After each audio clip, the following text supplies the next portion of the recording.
Moin. Seit langem jetzt mal wieder ein Update. Jetzt sind wir bei Auckland oder bin ich bei Auckland durch. Bei Kilometer 675 war ich jetzt im Wildcampen und in Auckland musste ich einiges an Ausrüstung tauschen. Mein MSR-Zelt, da ist mir leider bei Jaggers Camp, das war am Strand, da war es windig und regnerisch, da ist mir leider eine Zeltstange gebrochen. Da konnte ich da habe ich in der Küche einen Löffel gefunden, da konnte ich das war so eine Tube, also Stahlrohr, damit konnte ich das notdürftig beheben. So, und dann habe ich nachher irgendwie, hat ein anderer Hiker hat mir dann so ein Reparaturrohr gegeben. So, und dann habe ich das Ding verwendet und dann ist das nochmal gebrochen, weil es so ein ultraleicht Carbonstangen sind. So, und da brauchst du dann über eine Woche dauert es, bis da Ersatzteile da sind. So, lange Rede, kurzer Sinn, habe ich mir ein neues Zelt gekauft. Und zwar das Nemo, 2-Personen-Zelt, kein ultraleicht. Da habe ich jetzt eine Nacht schon drin geschlafen. Bin ich sehr zufrieden, das ist im Vergleich wie ein Palast. Denn das zweite, meine Luftmatratze ist am Arsch. Da habe ich mir jetzt so einen Schaumstoffkram geholt. Da habe ich jetzt auch schon zweimal drauf geschlafen. Ist super, braucht man nicht aufpusten. Bin ich mal gespannt, wie das gegen die Kälte isoliert auf der Südinsel. Aber bisher bin ich sehr zufrieden. Und das dritte, was ich gekauft habe, neue Gehstöcke. Da hatte ich auch Carbon-Gehstöcke, Walking Sticks. So habe ich mir beide weggebrochen. Habe mir jetzt nochmal richtige, stabile, teure gekauft, aus Alu diesmal. Man merkt schon, das ist alles viel hochwertiger verarbeitet und ja, schauen wir mal, wie das hinhaut. Ja, nichtsdestotrotz habe ich jetzt einiges ausgetauscht an Ausrüstung. Ich hoffe, dass das länger hält und ja, schauen wir mal.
Moin moin, kleines Update zum Morgen.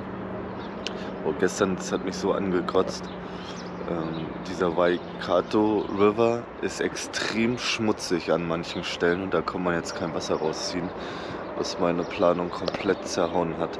Dadurch bin ich glaube, kurz vor 8 habe ich eine vernünftige Stelle zum Wasser holen gefunden und dann auch mein Zelt aufgeschlagen. Also gestern der Tag war extrem lang, gestartet um 6 bis um 8. Gut, dann zwischendurch Pause gemacht, aber boah, das war schon, muss ich echt sagen, echt anstrengender Tag. Also und wie gesagt, dieser Waikato River war so schmutzig, dass nach dem Filtern das Wasser immer noch braun war. Also, boah, ne.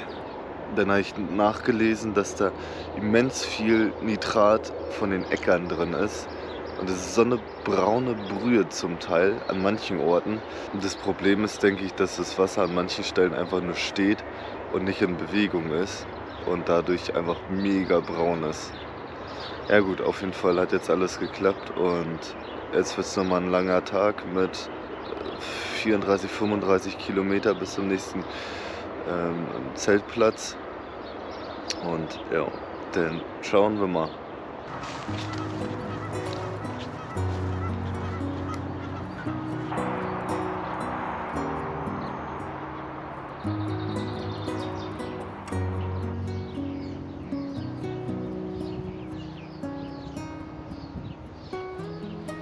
So, ich habe jetzt hier kurz einmal an einer Kuhtränke Halt gemacht.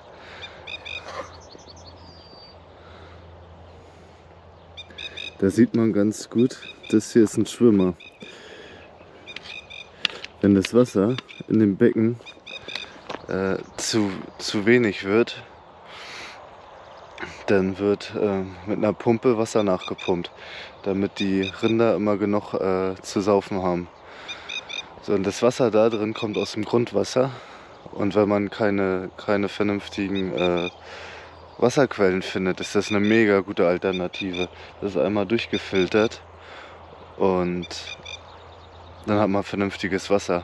Gerade jetzt in dem Fall, wo der Fluss so mega dreckig ist das mega geil. Und man sieht es ja auch, das Wasser ist mega sauber und nicht so eine braune Plörre wie im Fluss.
Also ich muss ganz ehrlich sagen, das mit den Kühen, da ist einem schon so ein bisschen anders. Ne?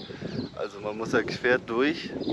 Oh, und Mann, oh Mann, die laufen einen hinterher, die springen erst 2 Meter vor einen weg. Also, mei, oh mei, oh mei. Da ist einem, aber gut, die haben halt Angst, ne? Aber das ist schon ein komisches Gefühl. Also die bringen schon doch ein bisschen mehr auf die Waage als ich. Aber Mann, oh Mann, jetzt laufen sie wieder weg. Wahnsinn. Und mitten durch da.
So, gibt es aber einen kleinen Beitrag.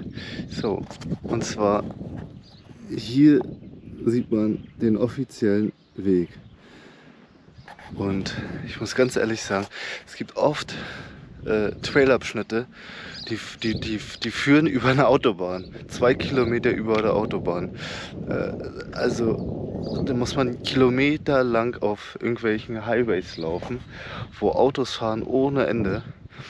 Also es ist zum Teil so wahnsinnig, wie der Trail geplant ist zum Teil. Und manche Abschnitte sind echt mega gefährlich. Jetzt wie, gut, hier rutscht man halt ins Wasser, ne? Oder in Auckland, wo man dann an den Klippen langlaufen muss. Oder wo man dann aufpassen muss, dass die Flut nicht kommt. Hatte ich auch schon gehabt, wo ich dann knietief im Wasser war, weil ich ein bisschen zu spät war. Also, zum Teil ist das echt nicht ohne. Und da frage ich mich echt, ob das manchmal so Not tut, ob der Trail so geplant werden muss. Da kann man doch lieber mal 2, 3, 4 oder 10 Kilometer Umweg machen, damit man dann eine Autobahn umgeht oder halt den Trail ein bisschen einfacher macht. Weil das ist, also das sind ja hier nicht alle Hiking- und Wanderexperten. So viel dazu, ne?